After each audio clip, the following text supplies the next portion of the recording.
ये सफर भी तो तेरी याद ने मुश्किल कर दिया। एक कदम को भी सदियों का हासिल कर दिया।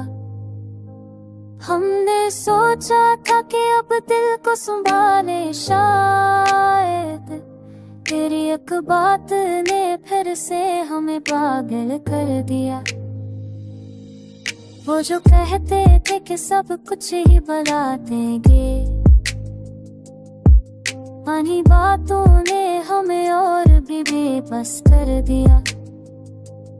हमने हर जख्म को सीने से लगा कर था,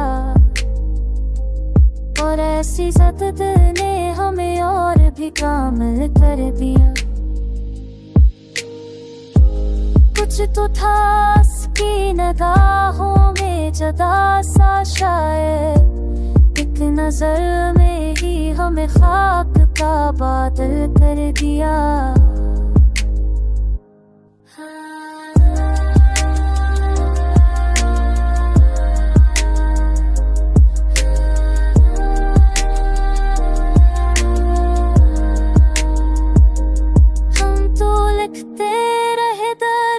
लफ्ज़ों में मगर इसने खामोशी को ही सोचों का बादल कर दिया।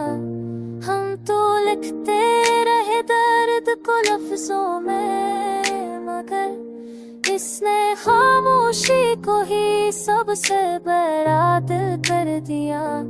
तब भी जीते हैं फकत से एक ही उम्मीद पे हम, शायद इसने हमें टूट के काबिल कर दिया।